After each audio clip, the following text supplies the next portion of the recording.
everyone, I'm Cheryl and welcome to the Sewing Room channel, and this is your tip of the week. If you're interested in learning how to do different quilt blocks, I suggest you start out with something fairly simple. Like this started out with just a square piece of fabric, and then in each corner I put what is called a half square triangle. And you can take this pattern and make it into a pillow like this, or a table runner, or placemat, or a big quilt.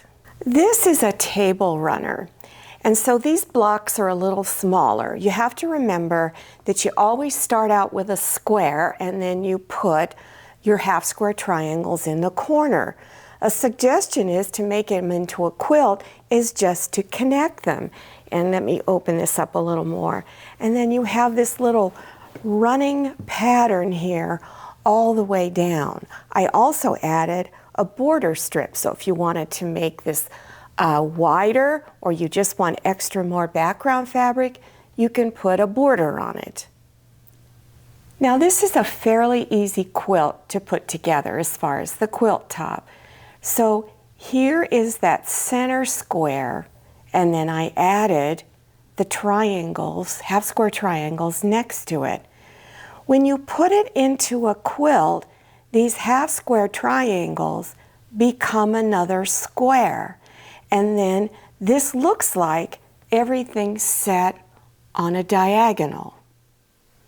If you want to make it even more interesting, you can take scrap fabrics, and in each corner of your block, you could put a different piece of fabric, whether it was plain fabric or a lot of different prints. So I would keep the center square one color and then make all of these separate colors, and it'll add a lot of splash to a quilt. These are some leftover blocks from a quilt I made a few years ago. And this pattern here is a very basic pattern. It's called Friendship Star. And so you have a solid square in the middle and then 4 half square triangles on each side of the square. And to fill the block in, you have solid squares of your background fabric.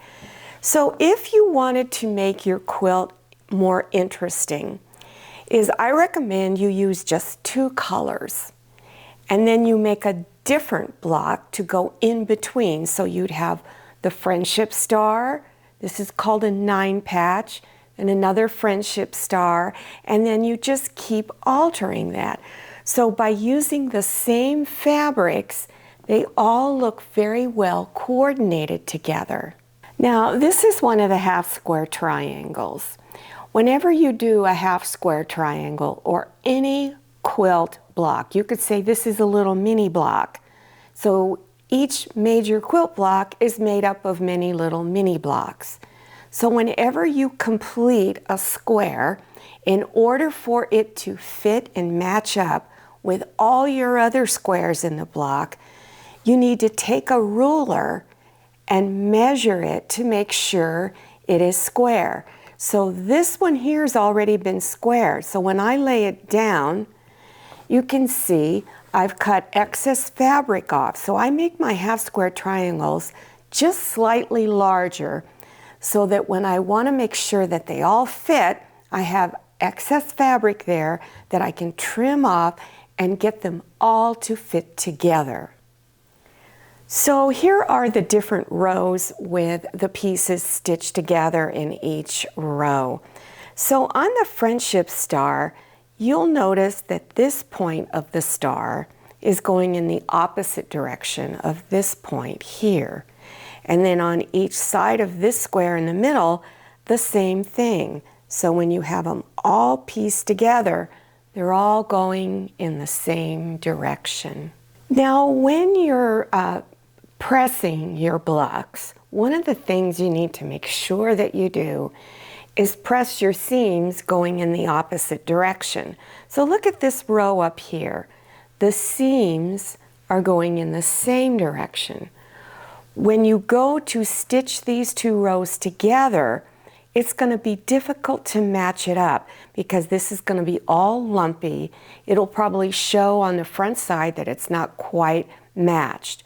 But down here, I have this row going to my right and this row going to my left. So when you bring them together, it's really easy to match them up. Now this is a rectangle and it's a little oven mitt, but I wanted to put some of those half square triangles down there. Now because this isn't a square, it's a rectangle, I couldn't quite do what you saw in the other blocks. But it's also another nice way to frame whatever fabric you have in here. Another suggestion for making a really easy basic quilt is to do what I call a floating quilt. In other words, the block, like this star, you can make it look like it's floating in the quilt.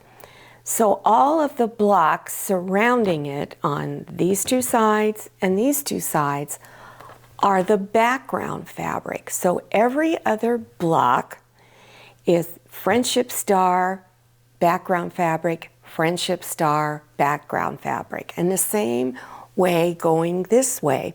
It looks really pretty. Now this fabric has a lot of glitter on it. So this friendship star quilt looks very sparkly, and I made it to hang up on a wall.